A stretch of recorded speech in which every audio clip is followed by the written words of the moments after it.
Hey, welcome to Socialism for All. It's September 9, 2023, and the other day we recorded S4A Livestream number 105 on Twitch. That was on the 6th. Normally with the streams, unless I'm just doing a pure office hours chat-only stream, I usually pull some articles as some kind of like main content centerpiece for the stream. So I kind of overdid it actually for 105, and I wound up with just a slew of articles that normally when I'm trying to do things on the fly and segue between the chat and the articles and things, it basically gels together. I'm able to see on the fly a pattern and kind of run with it. In this case, I pulled so much material that when I opened the folder to do it live, it was just like everything was sort of this dizzying array of I didn't know where to begin.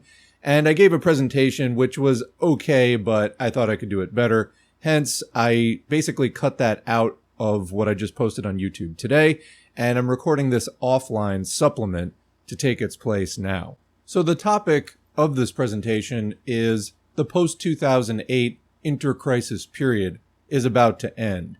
I think it's not going to be so much a replay or repeat as a reemergence of the basic factors that went into the 2008 global financial meltdown. Basically, I think that the people who run the US-centered global capitalist imperialist economy bought themselves some time after 2008, and they tinkered a little bit with the regulations, but it's my belief that now, 15 years later, we're going to see all of this come back with a vengeance. And specifically, I think that the main tool that they have used to keep all of this at bay for all this time, quantitative easing, may be reaching the end of its lifespan as a useful doorstop against this. So if you're not familiar with what quantitative easing is or with economics in general, that's okay. We're going to do a lot of articles, look at a lot of charts, and I'll try to explain this to the best of my ability. As you may know if you've been watching this channel for a long time, I don't tend to do so many videos about economics per se.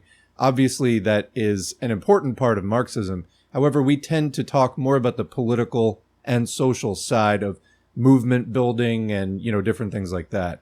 However, getting into the economics, this is an important thing to be able to do, and I think we'll be able to do it pretty successfully. So why don't we start with where we are right now in Q3, the third quarter of 2023, which basically in terms of the situation, I would say that we are on the precipice of a massive economic downturn, the likes of which we have not seen since that 2008. Well, really, the whole slide began in about 2007, maybe 2006, and the trough of prices sort of leveled out 2011, 2012.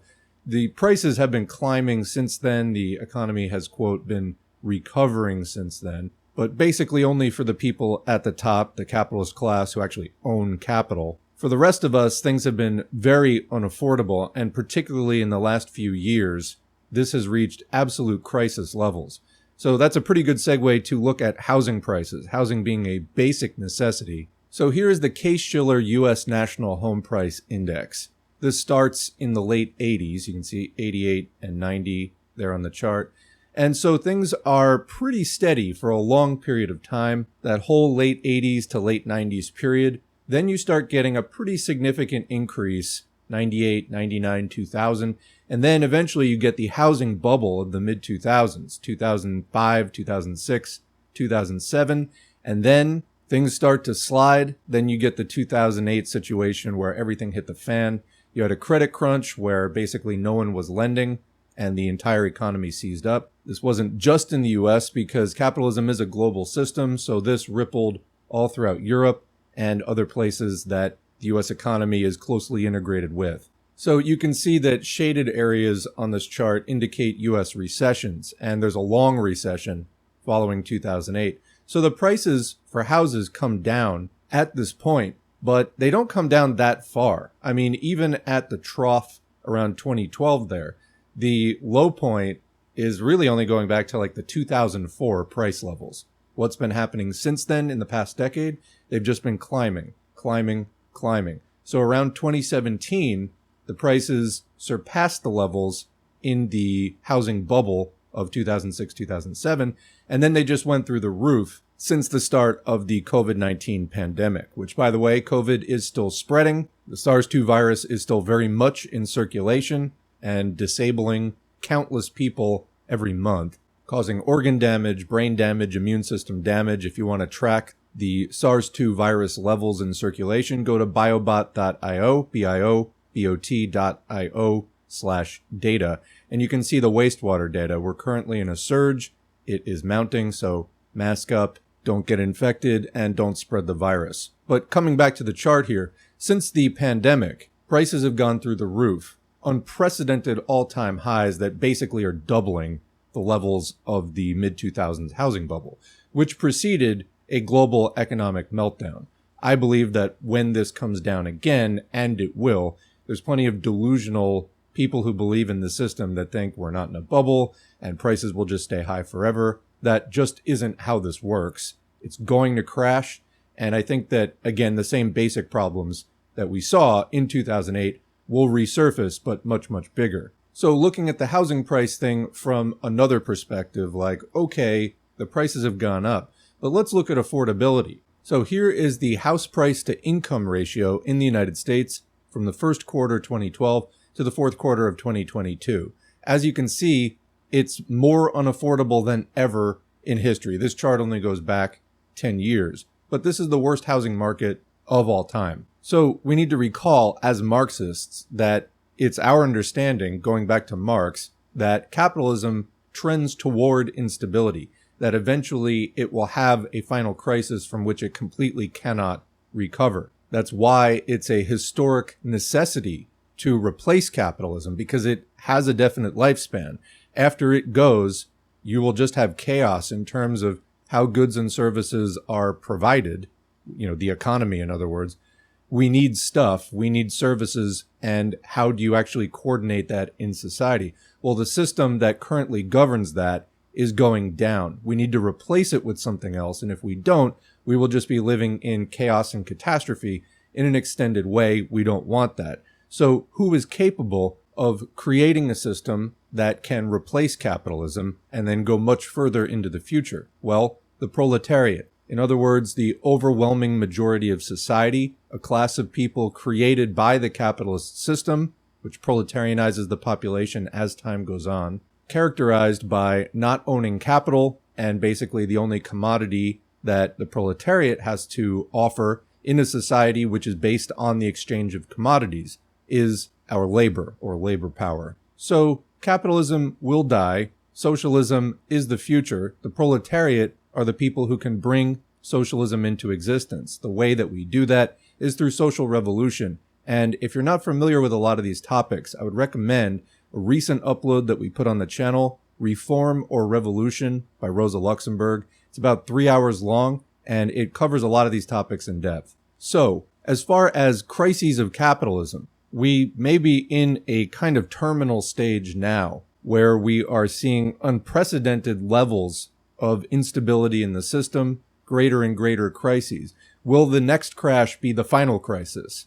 I don't know, but we're getting close, and the imperative of organizing for socialism is clearer than ever. It's more urgent than ever. Okay, so we're in this bubble right now where basic things like housing, also food, are more unaffordable than ever. And this is because the prices of those have gone up, but wages have not gone up to the same extent. So price keeps going up, but the ability to achieve that price or purchase that is not there. So the velocity of transactions, the rate of sales is going down in the housing market. There's only 2.3 sales per year per realtor in the US. Overall, a kind of paralysis of the market. So this is at some point soon going to hit a tipping point where the investors, and about 20% of residences are owned by investors in the US. They're going to say, I'm not getting what I want, and they're going to start selling off some of these properties. That's going to put more properties on the market. Right now, there's an extremely low amount of inventory or a number of houses on the market.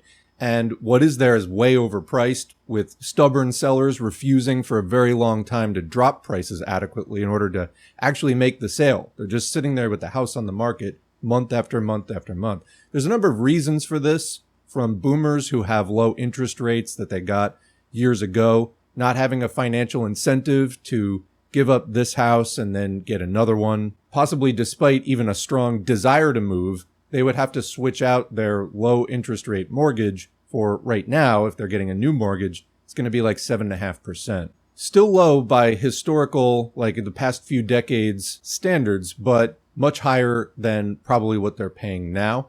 Also, as far as the investors go, there's this kind of whole situation after 2008 where a lot of petty bourgeois, small capitalists, sort of upper middle class people got out of the stock market because they felt they couldn't trust it after 2008. And then what were they told was more reliable? Real estate. Even if they have no clue how to be a landlord, how to, treat tenants with any decency, they started buying these properties and they have no idea what they're doing. They're not experienced business people. They may have sentimental attachments, like an idea in their mind that I deserve such and such a price, and they won't budge. And so the housing market is just sort of stuck. Very few properties up for sale. So that means that even with a relatively small absolute number of new properties coming on the market, it will be a large percentage change, and that's likely to cause a cascade in the prices. Another thing that's looming is people about to lose their houses. So we are now done in 2023 with the pandemic emergency measures that the government was doing. For example, states had expanded their healthcare system, so more people were getting free or reduced cost coverage. That is going to be gone by next year completely. Also, student debt repayments are starting again. Number of people had housing payment forbearances of different kinds. So you got a lot of payments starting again. And what's going to happen? Well, here's another chart, credit card delinquencies. This is a canary in the coal mine for proletarians not being able to keep up with bills. It's one of the first things typically that people stop paying is their credit card when they come up short for the monthly budget. They have to make this payment and this payment. They have 5 or 6 different payments that they have to make, let's say. That's the first one. If they have to drop one, that is usually it. That's going up. So here are 2 other graphics having to do with basically affordability of mortgages. Reading the legend on the left, it says the average principal and interest payment for borrowers purchasing a new house in July using a 30-year fixed-rate mortgage was $2,306.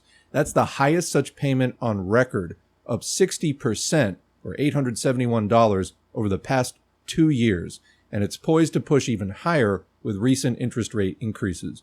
More than half of recent purchase originations, or new purchases, had a mortgage payment of more than $2,000 a month, up from just 18% 2 years ago, with nearly a quarter of them, 23%, having payments of more than $3,000.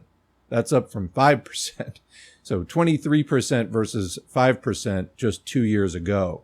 Then on the right side, it says the average mortgage payment was equivalent to 36.5% of the median household income in July, up from 24.3% in 2021. So this is key. When you take out a mortgage, especially after 2008, they look at what percentage of your gross monthly income is the mortgage payment going to be. So basically, if it's a third or less of your income, roughly that's considered to be affordable, and that people in that are likely to be able to make their payments. When the mortgage starts to represent more than that amount, 40%, 50%, that's where a person is house poor, as they call it, and they're just putting such a huge percentage of all their money into just making the mortgage payment. It becomes likelier and likelier that if that person has any kind of financial setback, that they're going to trip up, miss the mortgage payment, eventually lose the house.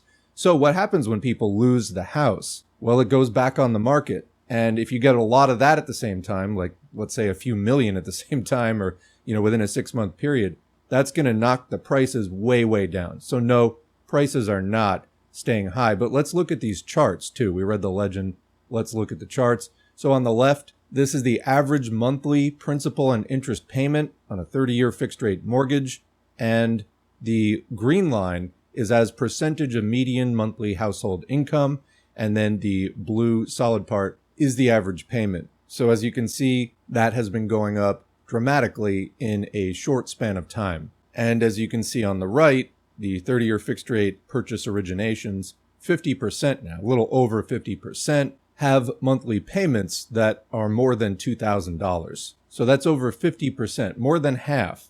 Whereas if you go back just 2 years ago, that figure was under 20% going back 2 decades. That's even including the 2006 to 2008 period, where it reached about 15% only. We are so far past that now. And it's only been way, way past that. You can see how much it shoots up right at the end for a short amount of time. What's coming, I think, is just a gigantic crunch. Because as these numbers are at historic highs, in other words, they've never been this high before, we've also never seen it come back down from levels like this. And what does that look like? Makes me a little nervous just asking that question. So, as I was saying, the delusion that we're not in a bubble right now, that this is just somehow the new normal, is strongly reminiscent of what we heard prior to the 2008 crash. That seems to be exactly what's reemerging. So my main thesis here again is that the fundamental conditions behind 2008 were never repaired or changed. In other words, there was no actual recovery or adequate structural changes in the economy. In other words, the system by which goods and services are produced and exchanged. You need this. And the paralyzing credit crunch, where no financial institutions wanted to lend because no businesses had credibility, that was only staved off temporarily. Time was bought against that. However, the way in which the capitalists bought themselves time, temporarily warded off this condition, may be wearing off, which will bring back that 2008 scenario they ran away from. This means possible system paralysis and economic breakdown. Again, the type of major crisis which is the theoretical endpoint of capitalism as described by Marx. Of course, that can be ended at theoretically any point when you have a revolutionary moment by a social revolution. But absent that, capitalism just left to its own devices and not intervened in by a social revolution will just get more and more chaotic and eventually unable to actually function. So we've been getting closer and closer to that all along. The capitalism's been chugging along. 2008 came closer than ever to being that. I mean, it's why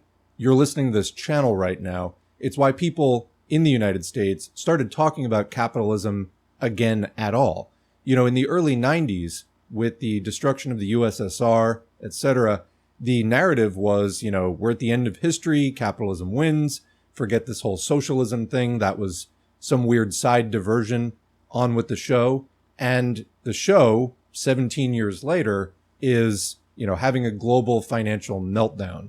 So, as I mentioned, the people who run the system managed it away only through some kind of unusual and definitely unprecedented sleight of hand.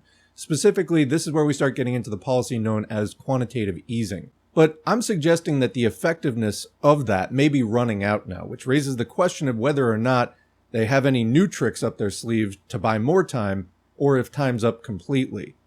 And if time is up completely, I think that's where you get into a world war scenario. We'll come back to that. Anyway, the implications of this for socialists is the same as always. If we want to continue to have a functional economy at all, not that capitalism is particularly functional, but I mean, it does, despite breaking down every few years, do some things versus not doing anything at all. Then socialism is a historical necessity because capitalism is reaching heights of instability which are approaching total system meltdown.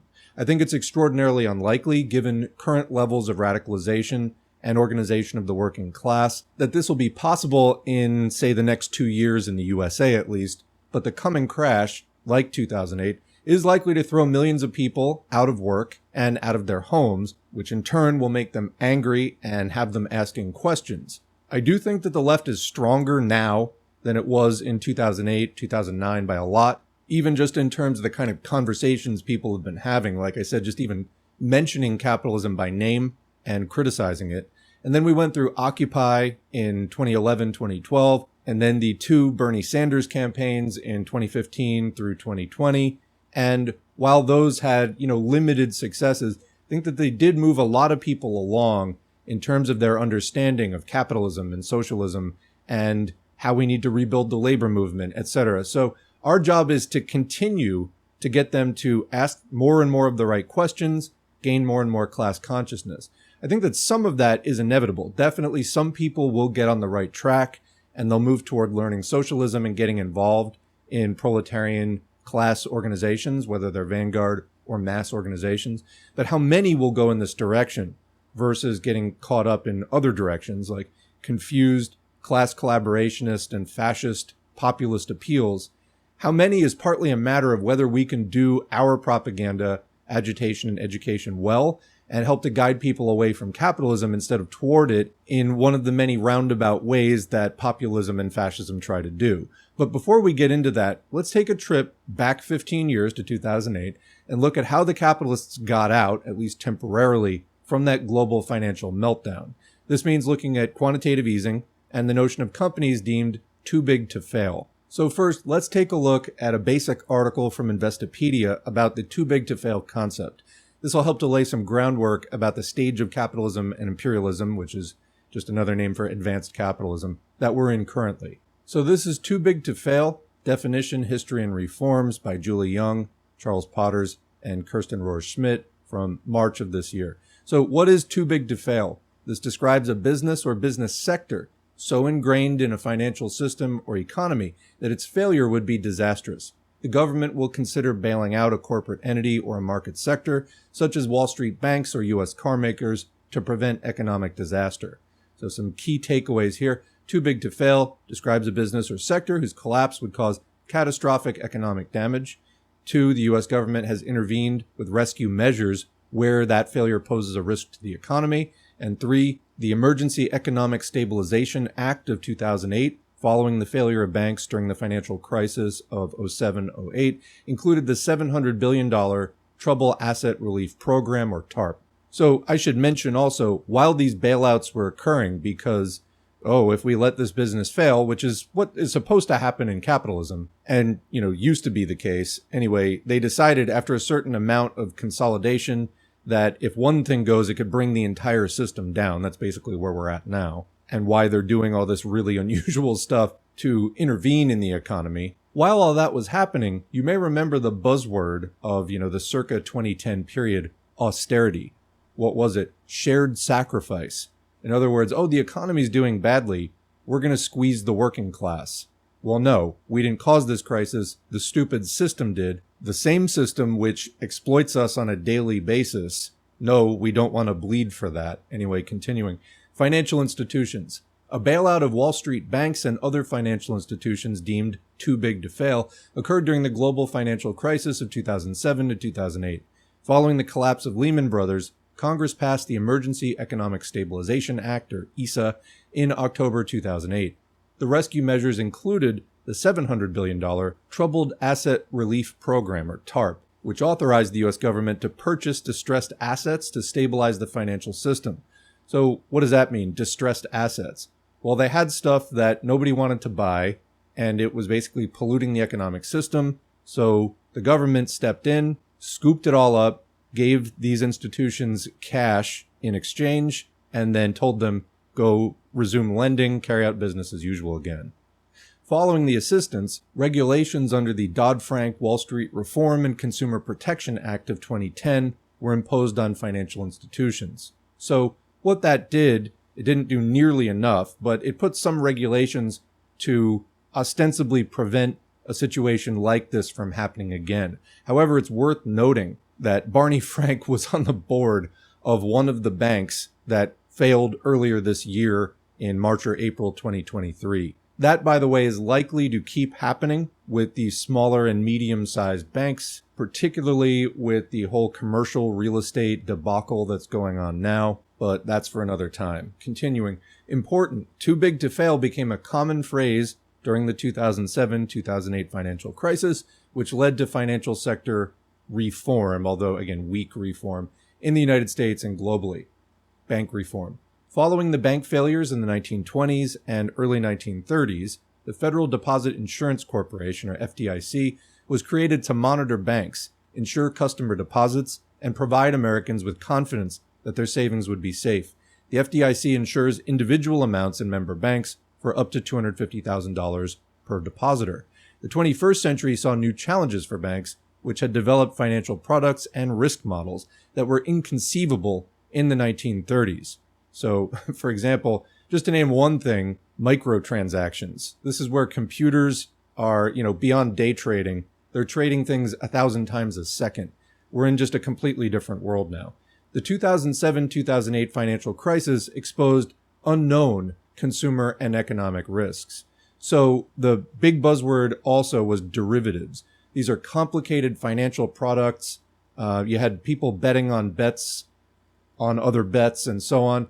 There was just a level of things going on in the economy, wild speculation, but that's not really the problem. I mean, that was the frosting on top, which got pointed to, for example, by John McCain, the Republican presidential candidate who lost to Obama for what would become Obama's first term. And he was talking about the speculation. And yeah, that's true. There's a casino economy where just basically any kind of gambling was legal, particularly banks gambling with depositor money.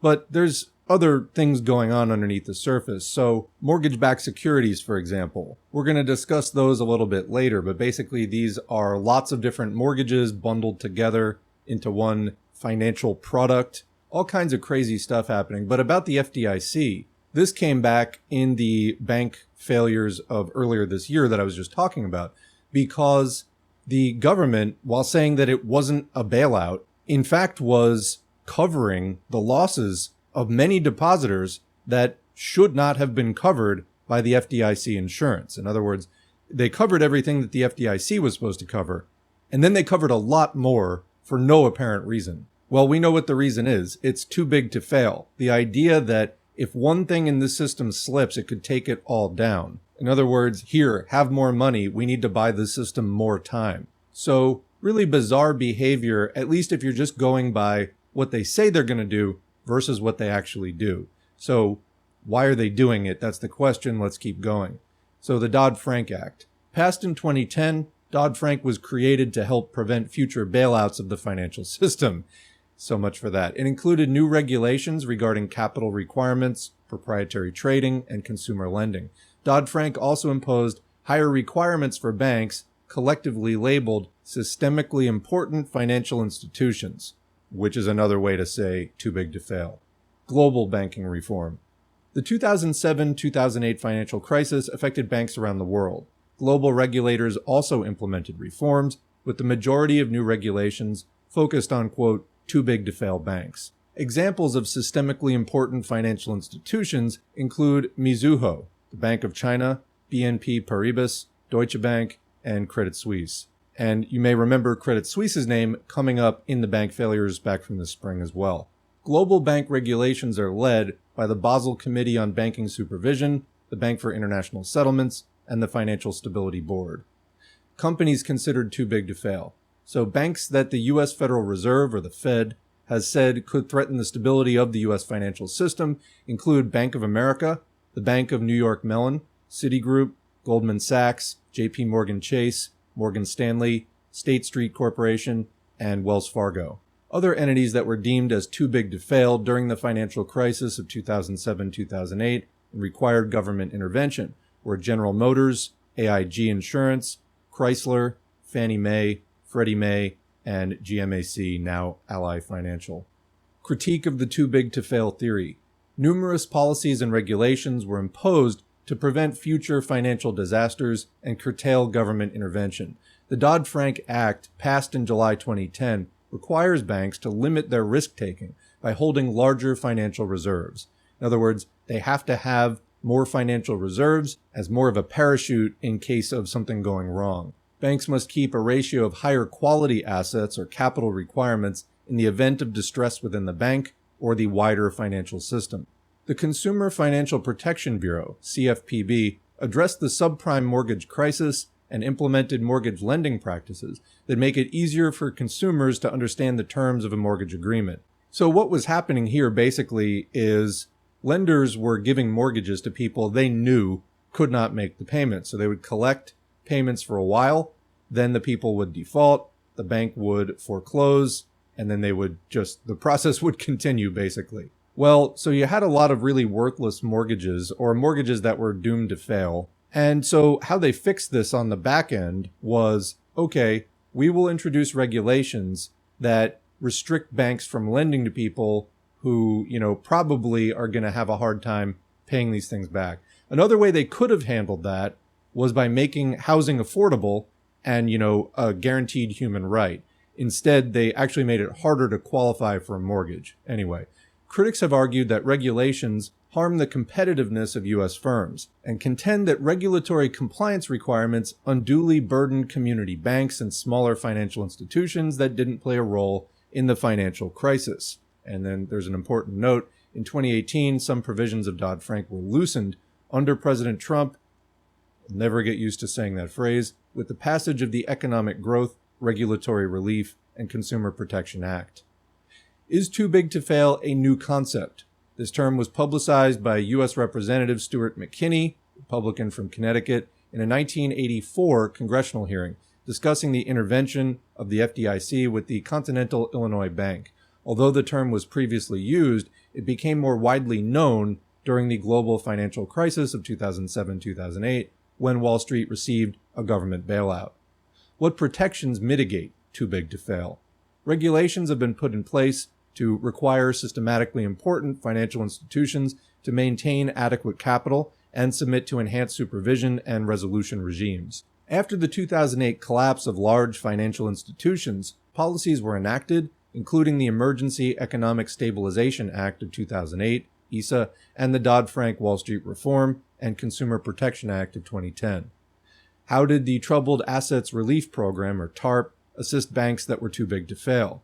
The ESA established TARP, authorizing the Treasury Secretary to, quote, purchase and to make and fund commitments to purchase troubled assets from any financial institution on such terms and conditions as are determined by the Secretary. So those are very sweeping powers. There's a lot going on in that sentence. To purchase and to make and fund commitments to purchase troubled assets from any financial institution. So we'll take those off of your hands and we'll give you money for them on such terms, how much money, and conditions as are determined by the Secretary. Okay. Proponents believe this vital to minimize the economic damage created by the subprime mortgage meltdown. Bottom line, to protect the U.S. economy from a disastrous financial future that might have global repercussions, the government may step in to financially bail out a systemically critical business or an economic sector, such as transportation or the auto industry. During the 2007-2008 global financial crisis, policymakers and regulators in the U.S. deemed some banks and corporations too big to fail and provided rescue measures through the Emergency Economic Stabilization Act of 2008.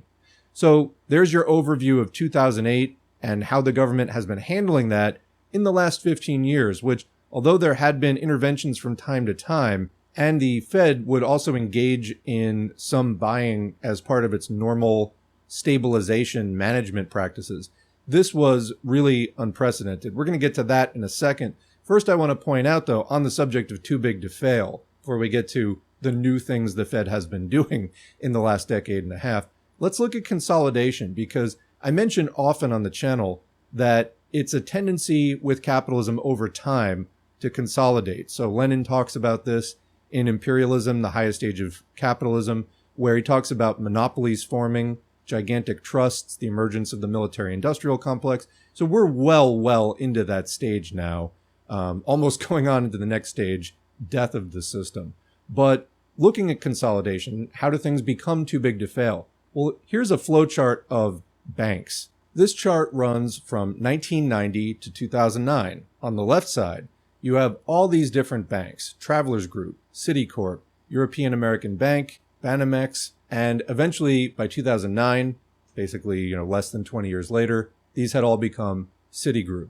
Then you have the blue group: Washington Mutual, Great Western Financial, H.F. Amundsen, Dime Bancorp, First Chicago, Bank One, First Commerce, J.P. Morgan, Chase Manhattan, Chemical Banking, and Bear Stearns. 19 years later, or less, they were all J.P. Morgan Chase. Then, U.S. Trust, MBNA, Continental Bank, Bank America, Security Pacific Bancorp, Nations Bank, Fleet Financial, Bank Boston Holdings, Bay Banks, Summit Bancorp, UJB Financial, Countrywide Financial, Merrill Lynch. By the end of the 2000s, these were all Bank of America. Then, Wells Fargo, First Interstate Bancorp, Norwest Holding Company, South Trust, Wachovia, Central Fidelity National Bank, Core States Financial, First Union, The Money Store. By the end of the 2000s, these were all Wells Fargo. So dozens of institutions in the span of 20 years or less became 4. Here's another example with food companies. So the big companies are Kraft, Coca-Cola, PepsiCo, General Mills, Kellogg's, Mars, etc. You can see them on the screen. And all these different brands that you may think are different companies really aren't. Here's another one. And this is going to be too small to read on the screen, but this is defense contractors, 1980 to 2004. Look on the left side of the screen how many entries there are. They're so tiny you can't read them. Then, by 2004, you've got 5 companies. Another example, here are media companies. Here are all the companies that eventually became Disney, Time Warner, Viacom, NBC Universal, and so on, and this only goes up through the 2000s. Here's another one. This is the prison and jail telecom industry flowchart.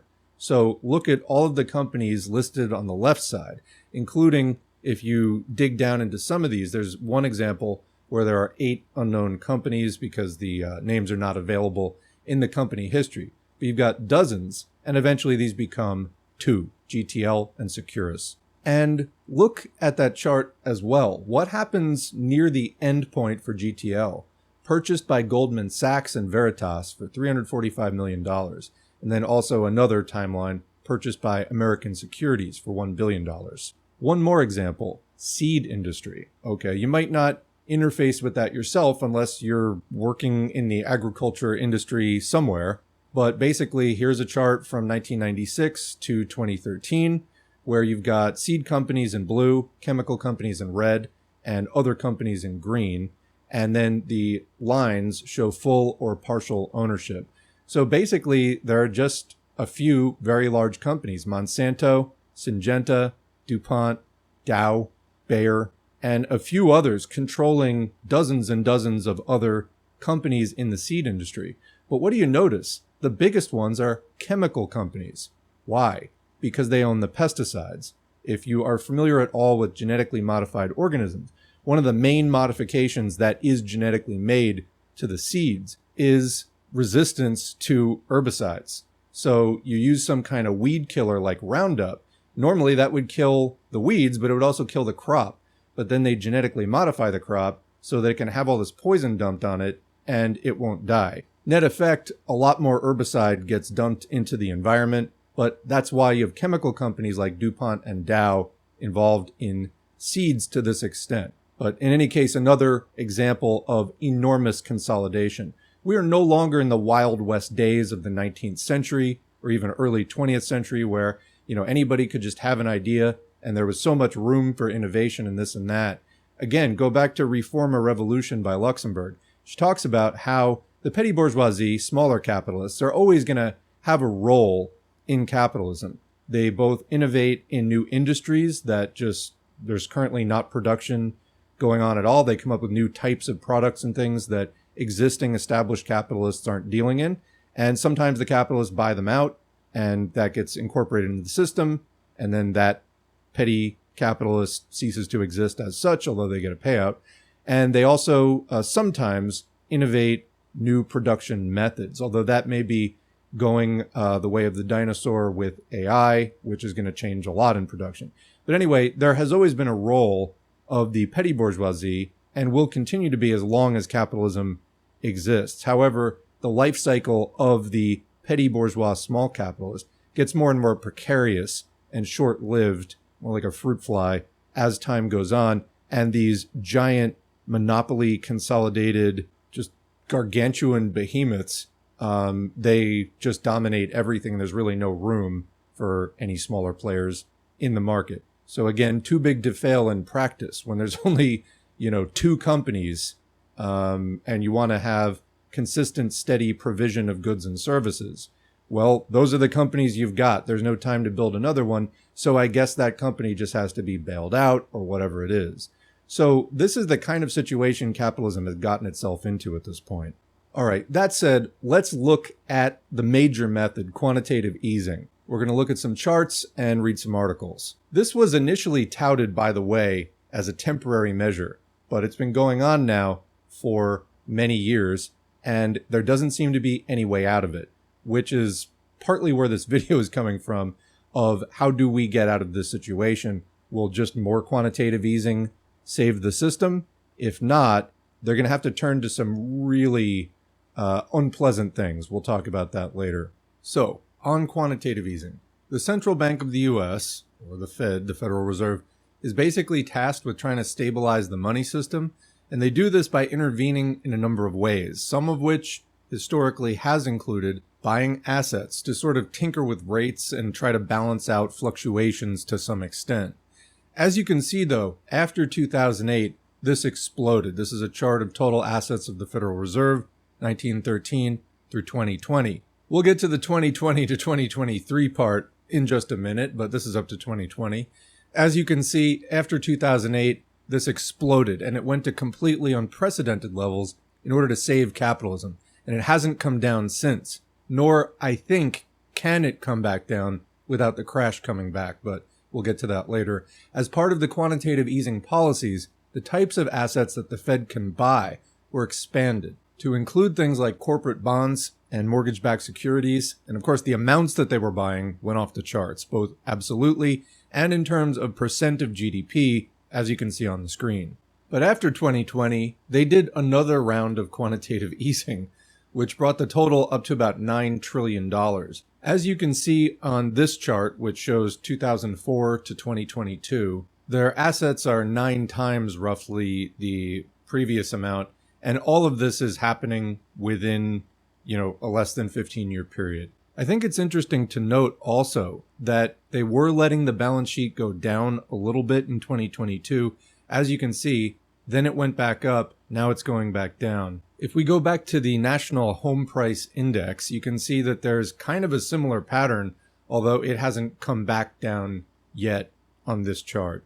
So that's where it is now, 50% higher than it was a few years ago, and this seems to be a new requirement for capitalism to function, because when they tried to reduce this, even slightly, in 2017 to 2018, this is a process, the reverse process, called Quantitative Tightening. It seemed to trigger a stock market crash. We'll get to that in a minute and read an article about the event known as Repo Madness, which may have had more than one cause, but likely was connected to this.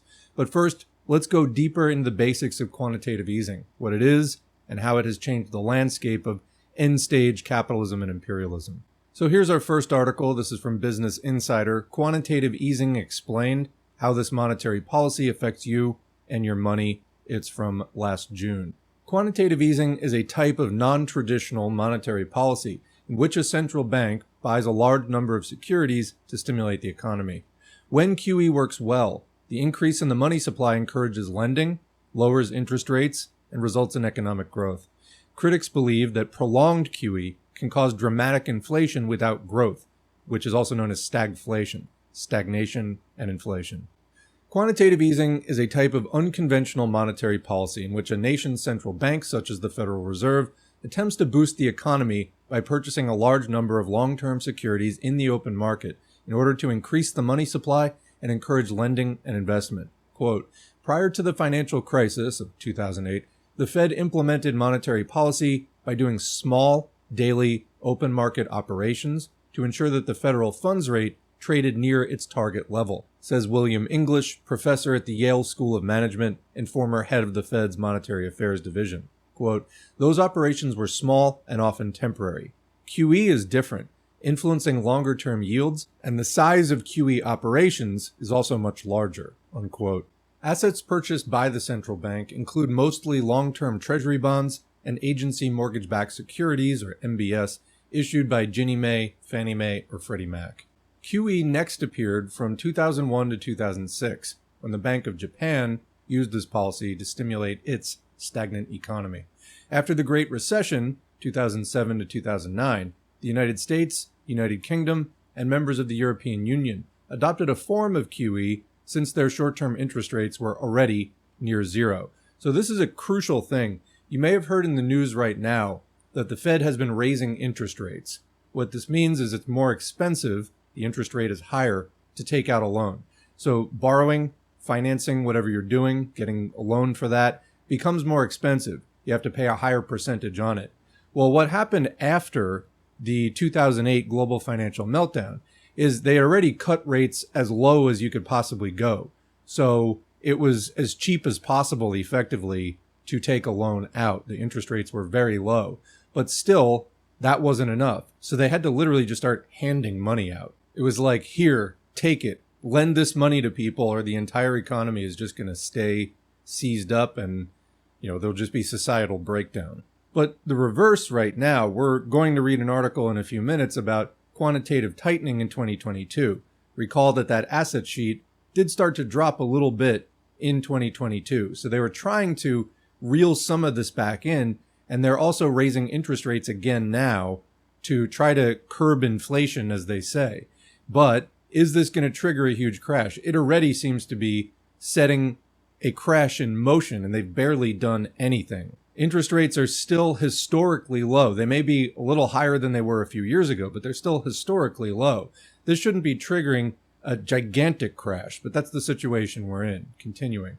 Since 2009, the Fed has initiated QE 3 times, 2010, 2012, and in March 2020 in response to the COVID-19 pandemic. The results of all these efforts present a mixed view of the effectiveness of quantitative easing.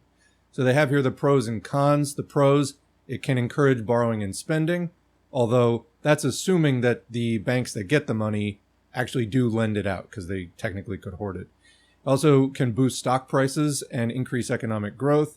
Cons: can hurt savers and non-investors, cause inflation and stagflation, and lower the value of the dollar. How does quantitative easing affect financial markets? Quote, "The markets panicked and interest rates spiked in response," says Nicole Tannenbaum, chief investment strategist of Chequers Financial Management. Quote, "Investors feared the economy would crumble without continuing Fed support," unquote. That, I think, is still the situation. However, well, they're saying a however, but it seems to me like they've just pumped more and more and more in, and every time they've even tried to ease off a few percentage points, it's caused major shockwaves. They say, however, once investors realized that the Fed had only announced an intention to taper, and in fact ultimately increased its purchases. Okay, so we're in line here. Not however, that's not true. However, the Fed just decided, not to take the money out. All right, so however, once investors realized that the Fed had only announced an intention to taper, and in fact ultimately increased its purchases, the market stabilized and avoided a downturn. I think that word avoided is just so key here, because it's like, hey, we can avoid it forever. Oh, can you? As with anything market related, perception can easily become reality. This is certainly no less true with QE. The bottom line: quantitative easing attempts to treat an ailing economy with an infusion of cash. Its design follows the less is more model, meaning it should not be prolonged. Well, it's been over a decade now. The taper tantrum of 2013 illustrates how investors can become dependent and subject to panic attacks, slight misuse of the word panic attacks, when just the threat of tapering occurs. Understand the pros and cons of QE, and importantly, that it is not meant to be permanent. Okay, I'll believe that when I see it, but so far no sign. Know too that the jury is still out on QE as an economic cure. Enacted with caution and control, it shows promise but not perfection. Finally, remember that the best economic outcome of quantitative easing is when it is no longer needed. Well, considering that there's about 9 trillion in there, or 8.5 trillion currently, and taking even small amounts of it out seems to cause massive problems, it seems to be very much needed. Let's read a second paper here. Now, they were talking about how the market changes its expectations based on this new policy. Doesn't really take long for that to happen, and that's discussed here. This is a paper called "How Do the Federal Reserve's New Tools Really Work?" by Ramin Toloui from March 2020, published at the Stanford Institute for Economic Policy Research. So some key takeaways. In response to the 2008 crisis, the Fed introduced unconventional policies to stimulate the economy. Those policies reshaped how investors expected the Fed to respond to future inflation and GDP growth. Such shifts in market beliefs were associated with larger and more persistent changes in Treasury yields, corporate borrowing costs, and equities than found in previous studies. While potent, monetary tools need fiscal support to achieve economic goals, especially when long-term interest rates are low. For the Federal Reserve, the nation's central bank responsible for maintaining the stability of the economy, the global financial crisis of 2008 represented an emergency of the highest order. The United States experienced the largest plunge in economic output in decades. More than 8.7 million jobs disappeared. Millions lost their homes, and the financial system appeared to be on the brink of collapse. Determined to avoid another Great Depression, the Fed introduced a series of unconventional policies to combat the crisis. The policies included large-scale, outright purchases of longer-term U.S. Treasury and mortgage-backed securities that collectively became known as Quantitative Easing, QE. The objective of QE was to generate more far-reaching reductions in the cost of borrowing for consumers and businesses than the traditional monetary policy of lowering short-term interest rates. So, was just talking about that. They had already cut interest rates basically as low as they could go. Then they just started handing money out, or as they used to say about Ben Bernanke, dropping it out of a helicopter. Successive waves of QE were implemented between 2008 and 2014. Did QE work? More than 10 years after the crisis, economists continued to debate this question, as well as the mechanisms by which unconventional policies affected financial markets and the broader economy. Ben Bernanke, who led the Fed through the crisis, recently lauded the new tools in a major address at the American Economic Association, while skeptics like former Treasury Secretary Lawrence Summers have questioned their effectiveness. The stakes are not merely academic. With policy rates close to zero around the world, it's likely that central banks will again turn to asset purchases as a way to combat a future economic slowdown, and I think that future is now.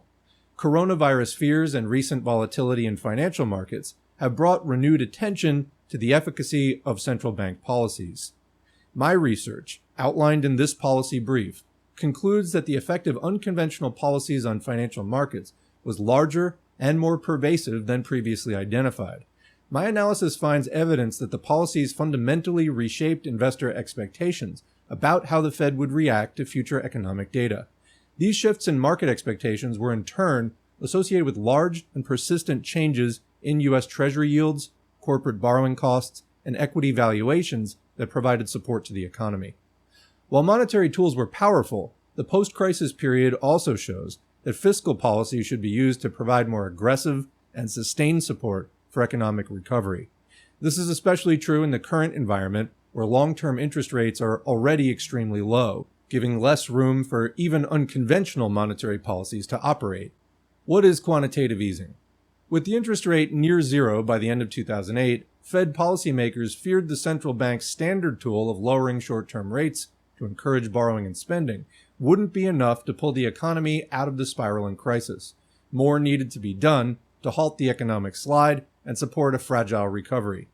In response, the Fed executed 3 rounds of large-scale purchases of longer-term U.S. Treasury and mortgage-backed securities between 2008 and 2014.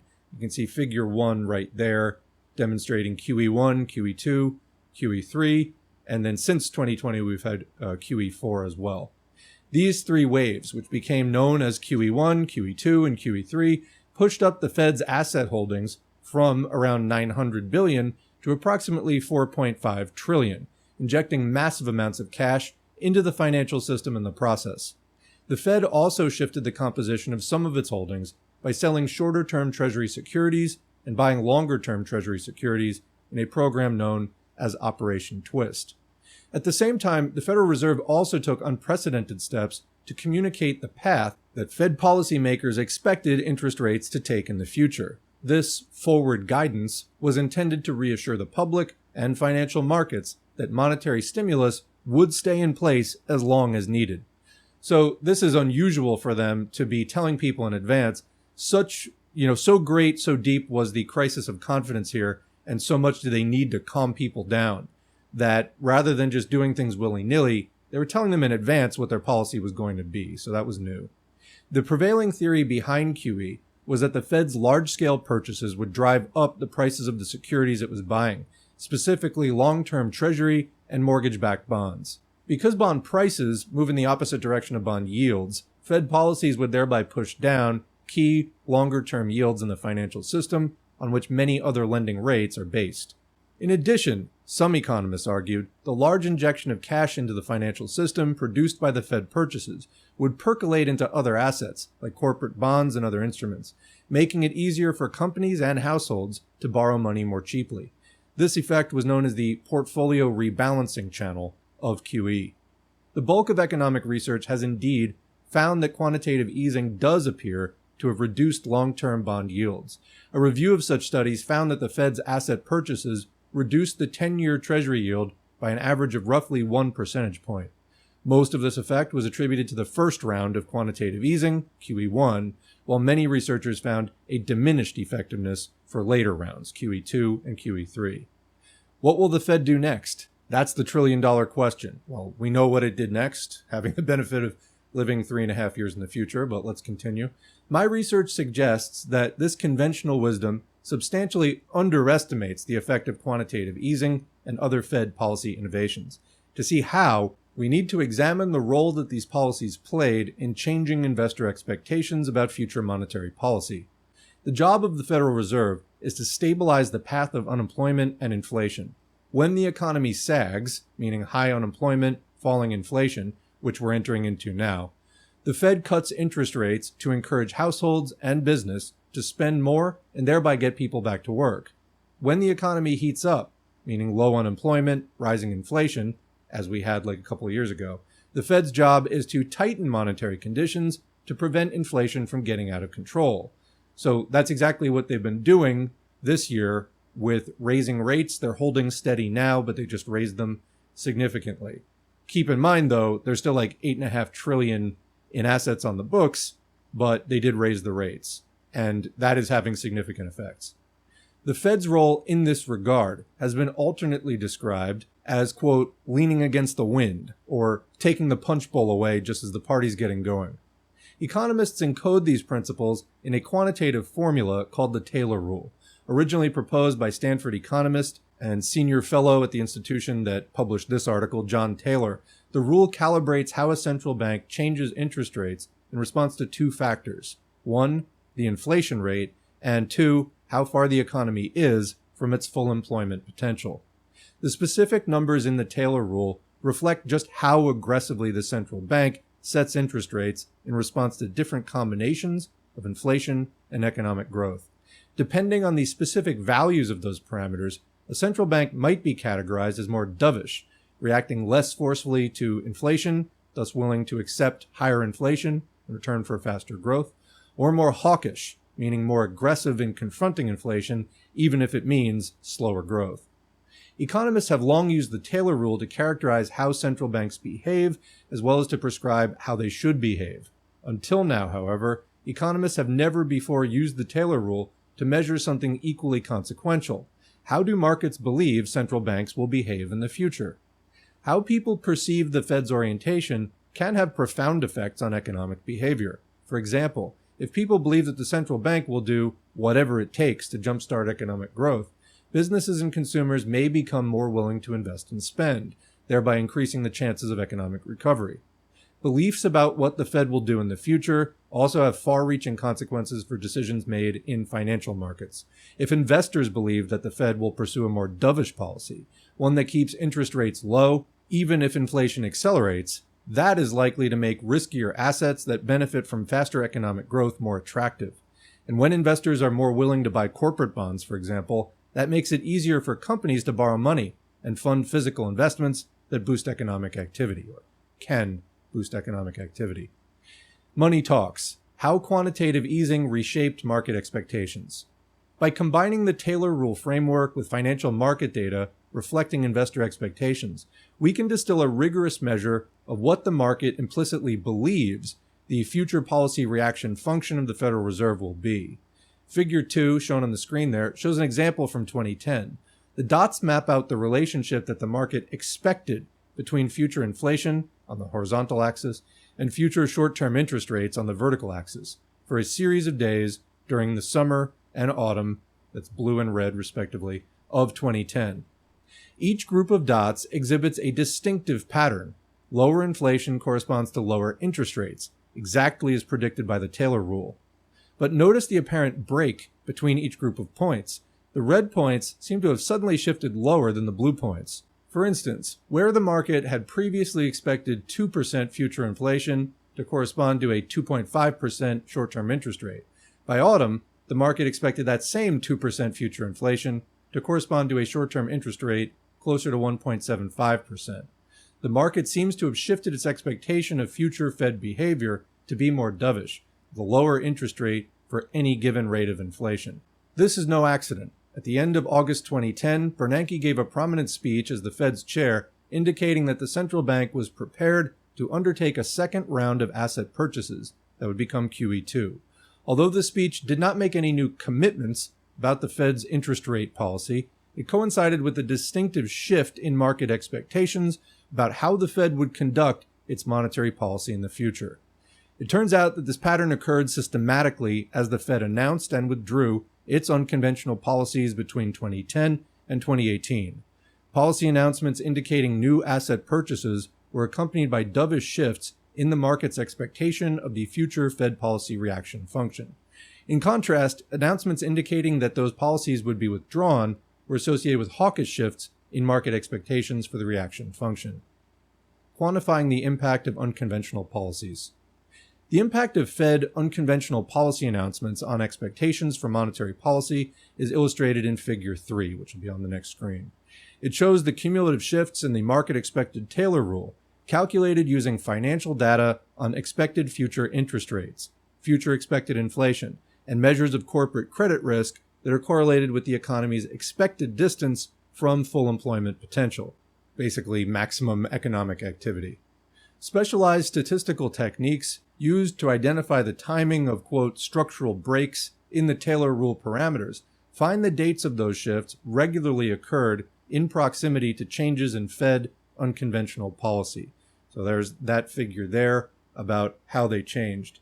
The analysis estimates the combined impact of QE2, forward guidance, Operation Twist, and QE3 induced investors to expect short-term rates that were up to 2.25 percentage points lower than what they previously thought would prevail at identical levels of inflation and economic growth. So basically, all of this stuff got the market, investors, thinking that short-term rates would be over 2 percentage points lower than what they would have thought otherwise. But that's not where the impact of unconventional policies ended. Changed expectations of the Fed's future policy reaction function in turn imply that these later rounds of unconventional policies pushed down yields on 10-year Treasury bonds by as much as 1.5 percentage points, substantially more than previous studies have found. The data also suggests that as investors came to believe that the Fed would keep its foot on the accelerator and not slow down as the economy gained momentum, they became more willing to buy risky assets. Half of the 10 largest quarterly stock market rallies and sell-offs between 2010 and 2018 began within a week of a Fed statement indicating that the central bank would either pursue or cut back unconventional policies. The same is true for rallies and sell-offs of corporate bonds. In fact, 3 of the 5 largest sell-offs in corporate bonds between 2010 and 2018 started within 1 week of the ends of QE1, QE2, and QE3. So pretty significant causal relationship. Lessons for the future. Potent tools, but fiscal firepower needed. This analysis finds that the Fed's unconventional policies, including asset purchases and forward guidance, are potent tools for emergency economic management. The experience of the Federal Reserve since the financial crisis suggests that asset purchases played a powerful role in reshaping market expectations of the central bank's future policy reaction function, which in turn exhibited pervasive effects on financial conditions that supported economic activity. But it would be wrong to conclude that central banks can or should assume all responsibility for supporting the economy when weakness materializes. This is particularly true now. Long-term interest rates are already extremely low, with 10-year Treasury yields below 1% in early March 2020 versus more than 3.5% in March 2010, giving less room for even unconventional monetary policies to operate. So, let's read that again. It would be wrong to conclude that central banks can or should assume all responsibility for supporting the economy when weakness materializes. This is particularly true now. Long-term interest rates are already extremely low, giving less room for even unconventional monetary policies to operate. So this is basically them saying at some point you can have all these emergency interventions and so on, but the central bank can only do so much. At some point, you either need different fiscal policy or you just need to sort of, bite the bullet and take your medicine. For capitalists, investors, that means one thing. For working people, that means being thrown out of a job potentially, thrown out of your home potentially, and other completely life-disrupting things. So this whole idea of, just let the market correct itself. This is one of the major problems with capitalism from a working person's point of view, is this kind of instability is just not a stable basis for a dignified life. Continuing, indeed, my research finds that another key lesson from the post-2008 crisis period is that fiscal policy must play a more sustained role in supporting economic recovery. One reason the Fed was so active between 2010 and 2014 was that support from fiscal stimulus was being withdrawn during this period, even though the recovery remained fragile. Rather than work at cross purposes, all policy tools should work together so that less of the burden falls on exceptional monetary policies, a lesson worth bearing in mind as policymakers prepare to navigate future economic challenges. Okay, so that's an overview of quantitative easing and some discussion of it. And as mentioned before, the opposite is called quantitative tightening, whereby the Fed reduces its balance sheet and this number comes down. To date, it's never been done successfully. As mentioned earlier, the first attempt at quantitative tightening, which only reduced it by $500 billion or $500 billion, seemed to trigger a stock market crash or contribute to a stock market crash in September 2019, an event called Repo madness. I actually found a very interesting article about this, but it's very long and very technical. I'll put a link to it in the video description and a pinned comment. It's at the Naked Capitalism blog if you want to read it. The title is Repo Madness, Fed Plumbing Gone Awry. For our purposes today, I want to skip right to a quantitative tightening article from 2022. That's on the screen. It's called Update. The Fed ends the 6 trillion QE4 and hikes rates, how the markets may react. So this is basically what we're still in today. QE4 ending, rates going back up. So they're trying to tighten. I mean, it's like they just injected this huge amount of money in. Now they're trying to tighten again. But to me, it seems like, if there's that saying, 1 step forward, 2 steps back, this is like 1 step forward with raising the rates slightly and then holding them there. But, 1,000 steps back, or in this case, 3 trillion steps back. Anyway, let's read. This article is by J.D. Henning from March of last year. Summary. This updated article looks at more detail on prior quantitative tightening, rate hikes, 3 quantitative easing programs, and their subsequent market effects. On March 16, the Fed announced an increase in rates by 0.25 BPS and plans to conduct 6 rate hikes for 2022. No schedule for QT was released. So they're raising rates and they plan to conduct 6 rate hikes, no particular schedule though. On March 9th, 2022, so the week before, the Federal Reserve conducted their final open market purchase, effectively ending the COVID QE program started in March 2020. A major focus is on the quantitative tightening period and how that may again impact markets in 2022. All right, so introduction. This updated article looks more closely at prior QT and the impact of prior rate hike periods as the Fed confirms 6 rate hikes into 2022. Each of the potential market impacts are considered following the end of the 4th and latest quantitative easing program by the Federal Reserve. We have 3 prior QE programs to review for analysis. In addition, several tapering periods and a 2-part quantitative tightening period will also be reviewed for market impacts. So, executive summary, there have been 4 QE programs conducted by the Federal Reserve since the global financial crisis through March 9, 2022. A new QT removal time period has been added, and the following average returns have been observed in each of the different periods. S&P 500 returns during all 4 QE periods totaled plus 118.2%, averaging plus 1.55% per month. S&P 500 returns after the conclusion of the 3 prior QE periods total 52.14%, averaging 0.58% per month. So it would seem from that there was really a significant boost after QE4 if the 3 prior QE periods had an increase of 52%, and then you gained more than that amount the next time. Next, S&P 500 returns during the 2018 quantitative tightening ramp-up period totaled losses of 6.24%, averaging about half a percentage point per month, and S&P 500 returns during the 2019 quantitative tightening removal period totaled a gain of almost 18%, averaging 2.22% per month.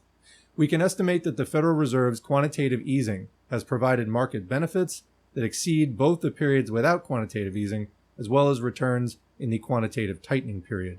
These strong results confirm that Fed intervention in the markets since the global financial crisis has provided significant benefit and shows why they have returned to this monetary policy 4 times in the past 13 years. It seems likely that the Fed will use QE again for future economic concerns. And you can see a chart there again of basically when quantitative easing was starting. Now, again, unlike the chart we showed before, which was the total timeline of the Federal Reserve, that one is just from 2008 on. So it kind of makes the whole thing look a lot more normal.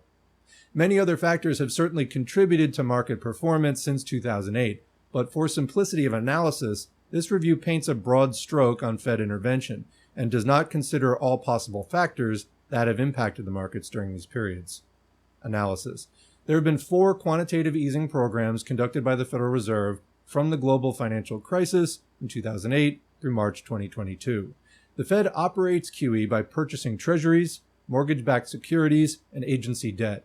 By far, the largest QE program was the most recent from March 2020, consisting of nearly $6 trillion in mortgage-backed securities and treasury purchases. In this updated article, I've separated the QT period into a new 2-part analysis and added a rate hike comparison.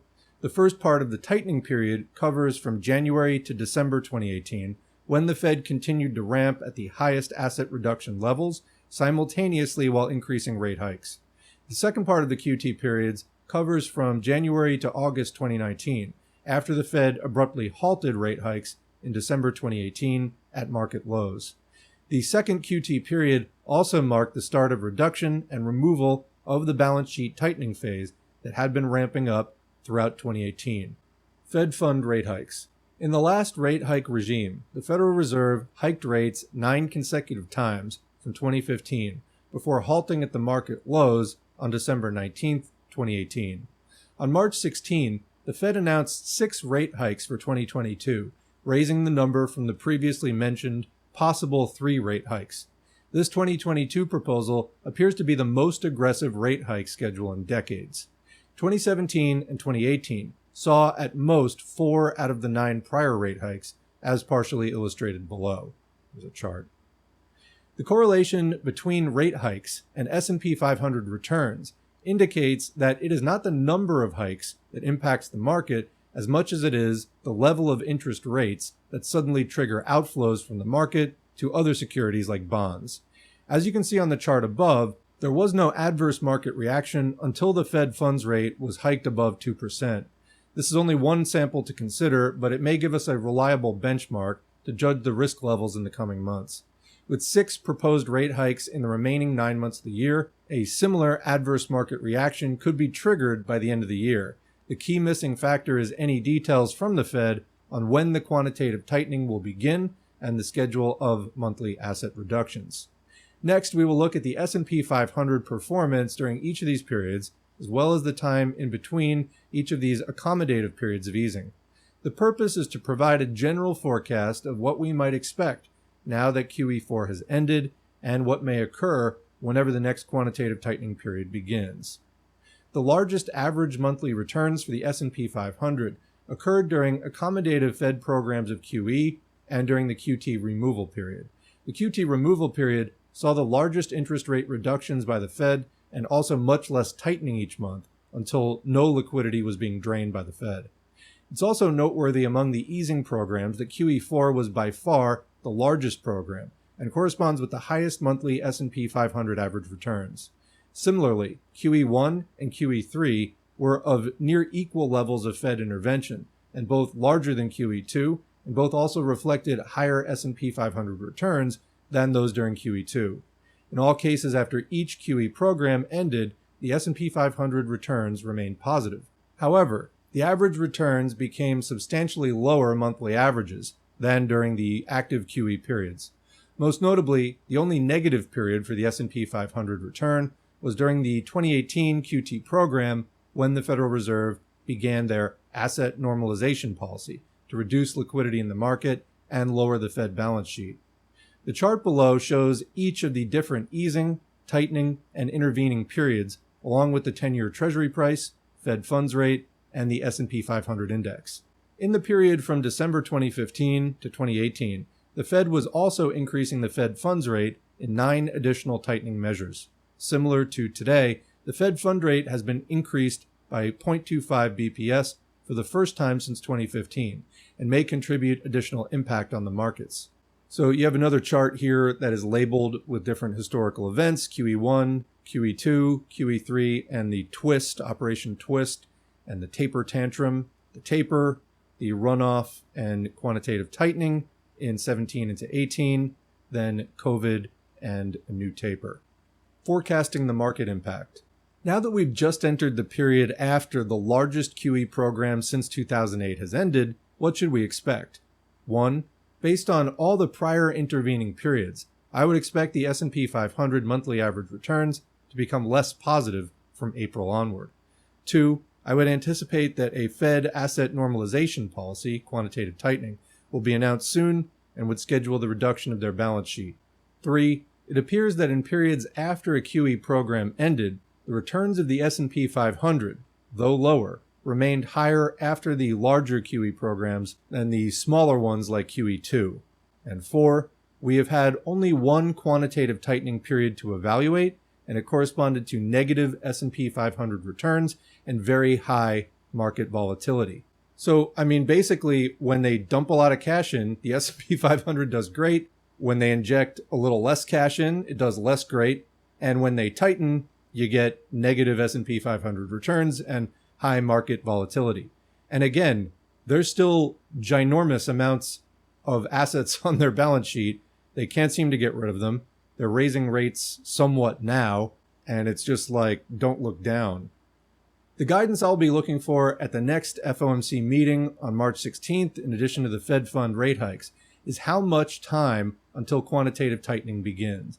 Back in January, we learned that the Fed discussed reducing their balance sheet, quote, sooner than expected. Quoting, minutes from the Fed's December meeting, released on Wednesday, showed that officials had discussed shrinking the U.S. central bank's overall asset holdings, as well as raising interest rates sooner than expected to fight inflation, with, quote, many judging the appropriate pace of the Fed's balance sheet reduction would be faster this time. It's quoting Reuters. Next, I'll be looking at the schedule for asset unwind as was published in advance back in 2018 to allow the markets to try to absorb the reduced market liquidity. This schedule of Fed tightening in 2018 correlated strongly with the CBOE VIX Volatility Index, as I wrote about frequently in those years. So another chart here. As the VIX volatility chart shows above, the reaction to the start of quantitative tightening in 2018 resulted in a very strong shock event that was called Volmageddon by many at the time. This very high volatility shock even led to the termination of VIX volatility funds and many VIX spikes over 20% that year. The initial tightening schedule by the Fed in the first part of 2018 of $30 billion in assets per month shows a very large VIX spike, followed by dampening volatility through September. It was the subsequent hike in October to $50 billion in asset reduction per month that appeared to trigger more high volatility and the market correction that followed into December 2018. It was not until after the Fed halted tightening actions at the end of December that the market finally recovered. The momentum gauges had just begun weekly testing in 2018 and forecasted a downturn in week 39, the last week of September. From that point on, the gauges have become a major indicator for market forecasts and my investing activity. Related to this period of tightening in 2018, I conducted a study comparing the VIX volatility to the size of the reduction in Treasury securities held by the Federal Reserve. The analysis detailed in articles linked above basically illustrates that the more the Fed reduced asset holdings, the higher the market volatility became. Let's read that again. the more the Fed reduced asset holdings, the more tightening it did, the more dumping of its balance sheets it did, the higher the market volatility became. They have $9 trillion on there now. So if just reducing $500 billion causes all this, what would, reducing all of it do?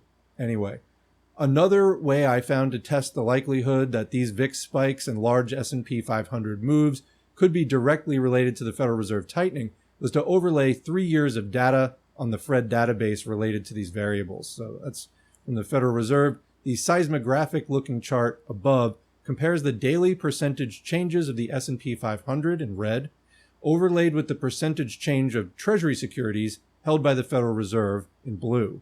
In the 3-year chart above, you can clearly see that when there were no changes in the Fed holdings of Treasuries, there was also very little change in the S&P 500. However, when the changes in the Fed balance sheet began to increase in January of 2018, the percentage changes of the S&P 500 correspondingly increased in magnitude. Currently, the Fed holds a large percentage of the Treasury market, now estimated at over 25% into 2022. This high balance shown below from record amounts of QE4 purchases increases the risk that future tightening events may be longer and more severe than we experienced in 2018. There's a chart of the Fed's share of the Treasury market. So in conclusion, the next most important set of data from the Federal Reserve, promised at a future meeting, will be the detailed schedule of the QT asset reduction program. How the Fed decides to drain liquidity from the market at the same time as they're raising interest rates will be a key discussion for another article update. There is no shortage of major economic factors that will continue to impact the market performance for 2022 and beyond. As I write this article, the Russian war in Ukraine continues, and there's no certainty about when Russia will end their invasion or how much destruction will unfold in the coming weeks or months. Well, it's been a year and a half, they're still in there. Global sanctions ranging from oil, gas, grains, credit, shipping, and many basic materials have been put in place against Russia, and the full economic impact is unknown. Inflation measures are at the highest levels in 40 years. The U.S. GDP outlook is being revised lower, and economic conditions are strained. Many factors may affect the analysis shared here today. The purpose of this article is to provide some guidance about what the end of the largest QE program in U.S. history may mean to investors. It's my expectation that market returns will remain positive, but lower on average in the coming months. I'm most concerned about the timing and size of the coming asset normalization policy from the Federal Reserve. The information above is intended to provide readers with additional insight into the potential market reactions in the coming year. Thanks for reading, etc. J.D. Henning. So in the interest of time, I'm going to have to link another article because I think another question in the mix as far as the current conditions go is the pandemic. The pandemic itself obviously presented disruptions to the economy due to the needed public health interventions, consideration which at least temporarily superseded to a certain extent the sheer drive for profits, and it had capitalist governments acknowledging that in this emergency, they needed to make concessions to workers and pay at least some people to stay home and so on.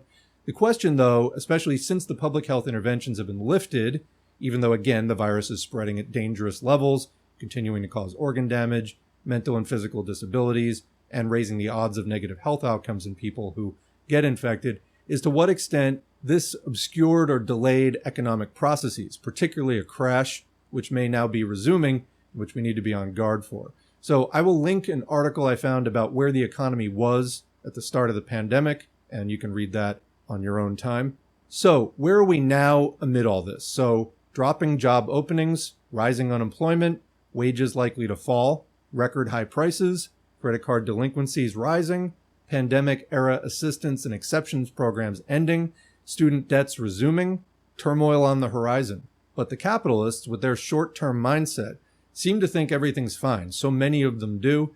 And in Livestream 100, we did an article about so-called immaculate disinflation, the slowing of the rate of inflation with, it's immaculate. There's no negative effects. Well, that is just relying on basically an ostrich policy of not waiting for the data points to come in. No, we in fact have rising unemployment. Here, this article from Forbes, I'm not going to read the whole thing. It's titled, Rising Unemployment Cuts Chances of Fed Raising Interest Rates This Month. This is from last week, September 1st. Basically, because unemployment is going up, the Fed is backing off on doing any more interest rate hikes. They might like to do that, but it can get out of control really fast once unemployment starts going up. I will read this article, though, from CNN. This is titled "Why the Unemployment Rate Went Up in August, Even Though 187,000 Jobs Were Added." Same day, September 1st. Usually, when the economy adds a lot of jobs in a given month, the unemployment rate ticks down. That wasn't the case in August. Despite the 187,000 new jobs added last month, the unemployment rate rose to 3.8% from 3.5% in July. That's the biggest one-month jump since May. And outside of the onset of the pandemic, the last time the unemployment rate rose that high in 1 month was November 2011. So it's quite a while. What gives? By definition, the unemployment rate captures the share of unemployed people as a percentage of the labor force. The labor force is the total number of people employed and unemployed. To be considered unemployed, you don't necessarily have to have been laid off recently. The Bureau of Labor Statistics classifies someone as unemployed if they aren't working but are available for work and made a specific effort in the past month to find a job. If they don't satisfy those criteria, they aren't considered part of the labor force. Last month, the number of unemployed people rose by 514,000 to a total of 6.4 million. But the number of people employed rose by 222,000 to a total of 161.5 million. The net effect of that meant that the labor force grew by 736,000 people to a total of 167.8 million. So mathematically, when you divide 6.4 million by 167.8 million, you get the 3.8% unemployment rate. Numbers aside, this means that more people started actively looking for jobs last month, even if they weren't recently let go from their job. At the same time, fewer people had jobs. But wait, weren't 187,000 new jobs added last month? That's correct. Technically speaking, non-farm payroll employment grew by 187,000. That figure is the product of the BLS's monthly survey of over 100,000 businesses and government agencies. However, the data used to calculate the unemployment rate comes from a different monthly survey of around 60,000 households that the Census Bureau conducts for the BLS. Put plainly, one survey asks businesses how many people they hired and laid off last month, and the other survey asks individuals if they were hired or laid off last month. The survey of workers found that there were 34,000 fewer transportation and warehousing jobs last month compared to July. That figure is not captured in the survey of businesses. That can help explain why the unemployment rate rose, even though there were stronger than expected job gains in August. Just want to not read the whole thing, but look at one more article from Fortune now. It's again from August 29. Job openings have plummeted back to 2021 levels, and Wall Street is loving it.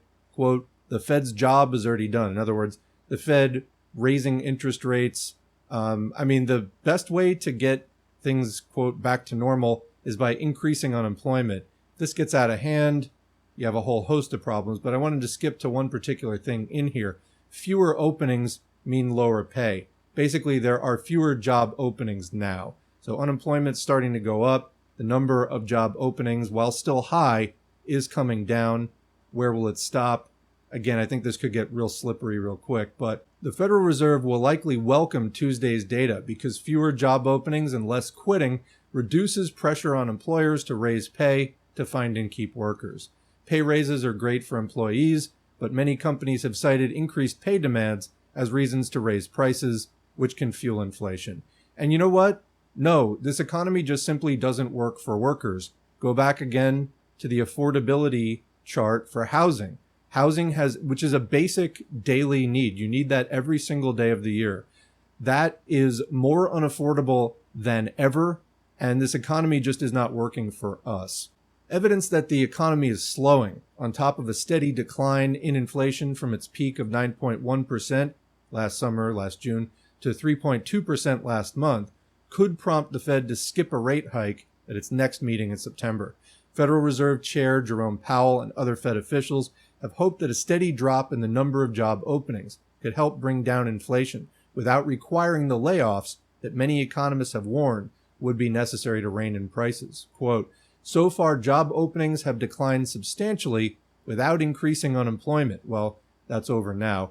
a highly welcome but historically unusual result that appears to reflect large excess demand for labor, Powell said in a high-profile speech at the Fed's annual conference in Jackson Hole, Wyoming. But it isn't clear whether the decline will persist, he said, quote, and this uncertainty underscores the need for agile policymaking. So basically, they're going to be micromanaging this thing on like a week-to-week basis. Lastly, before we get to our conclusion, I want to point out this article from CNN Business. Michael Burry of Big Short fame just bet $1.6 billion on a stock market crash. I'm not going to read the whole thing. I'll link to it if you want to read it. But basically, this is the guy who became famous for predicting the collapse of the housing market in 2008, so pretty much what we're looking at now.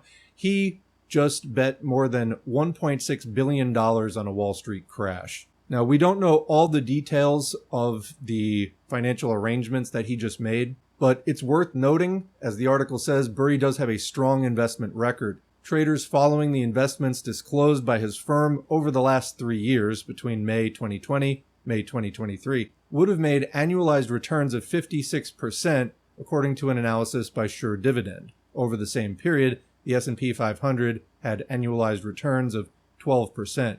So his particular picks were outperforming the overall S&P 500, 4.5-fold, actually a little more than that. It's really wild looking at these articles like, oh, Wall Street's so happy, the Fed's going to stop jacking up the rates, this and that. We can just go back to like popping champagne bottles. Meanwhile, I'm looking at this scenario going, I don't see how you don't have a catastrophic crash. How many more rounds of quantitative easing can the Fed do at this point? It seems like they're desperate to try to rein it in. They were trying to do that before the pandemic. It didn't work. I mean, there were significant problems emerging in the markets. And then the pandemic hit, and it was like, phew, here's an emergency that can sort of take the spotlight off of us. Oh, we have to do the biggest round of quantitative easing yet. Now they're trying to rein it in because the inflation is just out of control, and it's way, way, way beyond wages. So people can't afford, groceries now cost like, I don't even know, double. Like I'm spending way, way more at the grocery store, even just trying to buy basic, simple ingredients. And, with the unemployment going up and job openings coming down, that means that the employers don't have to be as competitive with the wages. This is, again, why you need a labor movement fighting for workers to be able to afford to live, for starters, than to fight for things beyond that as well. But anyway, in conclusion, I've presented an enormous amount of material here with more linked, and you can see why maybe this didn't come together in real time in the stream. But pretending problems are solved when they haven't been solved is not a responsible or mature thing to do. But it seems to be exactly what the people who run this system are doing, chasing short-term profit. And as long as that's there, they're good. But then when it dries up, as it's bound to do, they scream like infants with no understanding of the world around them or of their place in it. This is where socialists have to step up and educate the masses to act effectively to end the system and replace it with a new one which is not based on capitalism. This means getting rid of privately owned for-profit industry run by market anarchy with no rational plan to the economy, and every different company producing things speculatively, however they feel like producing them, whether or not it really meets people's needs and lets society as a whole develop in a dignified way with no one having to worry about their basic needs being met. That kind of uncertainty is always present with capitalism, and it's multiplied in a big way after 2008. I think that based on the current economic trends and the size of the bubble that capitalism is in currently, when it pops in the next 1 to 3 years, it'll be enormously painful, probably much worse than 2008, and socialists need to do everything we can to prepare now for that coming new environment, because class antagonisms are going to be laid bare again that practically no one is going to be able to sleep through, as they seem to be so prone to wanting to do otherwise. In other words, many people who are not currently politically active are going to be entering the arena of struggle, and socialists need to do everything we can now in this pre-crisis or inter-crisis period to set ourselves up to have whatever advantage we can manage when that next round of crisis comes and changes conditions. And I think it definitely will come. So that's basically my little offline supplement here. I want to add, I'm not used to, on this channel, going directly to sort of the economic charts to make my point. So this is kind of a departure for me and sort of an early first foray into this type of presentation.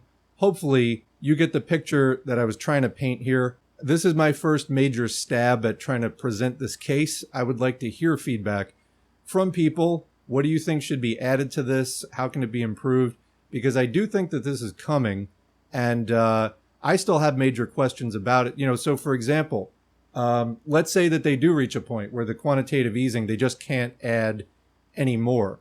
What do they do then? Well, as we were talking about in Thursday's stream, number 106, well, at that point, they probably resort to world war, because world war is how you destroy large amounts of capital, effectively kind of resetting the system for a while at least. And the winners of the war get to do imperialism to rebuild the devastated country. So sort of a win-win for them as far as shifting the seats at the table of the global exploiters. And already we see that Russia is stepping up their military activity for however long they can sustain it. It's been a year and a half. They are running a huge deficit. We covered this in Livestream 106, where the ruble is declining in value, has been since the beginning of the year against all major currencies, dollar, euro, rupee, yuan. And they're running a large deficit, mostly because of the huge amount of war spending that they're doing. They seem to be desperate to keep finding new people, cannon fodder for the front lines. And there may be a new front opening up in Africa of Russia versus NATO confrontation. That has not really exploded yet, but with all of the Russia-friendly coups in the Sahel region in Western Africa, it's a possibility. So let's say that the crash comes, they try to tighten a little bit more and oops, something broke. I don't know that quantitative easing definitely won't work. Maybe they, boost it up to 15 trillion, everything's fine. Who knows? I kind of doubt it with the way that inflation is going now. But maybe they come up with some kind of other program and, or programs, just the same way that they pulled this out of thin air after 2008. It had never been done before. Maybe they do something else that's unprecedented that I can't foresee because I'm not, sort of professionally in the economics world per se. If you read that article that I'm linking from the Naked Capitalism blog, you can see how technical this gets pretty quickly. But anyway, let's say that it works, for a while. I kind of think that it won't. They buy more time, but it seems like every attempt to get back to the way things were simply isn't working. As much as I'm not a fan of Zizek, he made an observation at one point that we're in a different system now. Free market capitalism does not involve the things that they are doing. There's not really a name for what they're doing quite yet. And we're only like a decade into it at that point when he was making this comment. But yeah, it's basically, you can see how the market has been adapting to the Fed, and now they look to it for like everything. And that is a strong predictor of what the S&P 500 is going to do, and so on. So they're changing the system dramatically. It's still capitalism, but they're changing the way that it works quite a bit. Now, if they get to a point where something snaps, there's a good chance that sort of everything just goes down the toilet. And again, that may happen anyway with another crash in the housing market due to a lot more inventory coming on the market, as we discussed. So as much as, we can entertain the possibility that they can keep doing the quantitative easing, I don't think that they can. And then when that ceases to work and 2008 comes back stronger, talk about build back better, 2008 reemerges stronger. What do they do then? Do they come up with new tricks, or do they just have a big war? That, I think, this may be the end of the system. Except if we don't build something new to come after it, then we just, see complete chaos envelop the earth. I would not like to see that. In fact, my anti-fascism, my anti-war sentiments is a lot of what brought me to the left. I think that we can live stable, dignified lives where people prioritize education and, all the other sort of needed things in life, and don't fall into these sort of fantasies of, might makes right and, child soldiers and all the other shit that happens when the world sinks into war. It's one thing to fight for social change. It's another thing to fight just for your corporate overlord to get a bigger share of the pie. That's definitely not change in any kind of meaningful way. So anyway, like I said, I'd like to hear feedback on all of this, and I'm going to stop now because I think I'm rambling, but thanks for listening, and thanks to the patrons whose names are on the screen.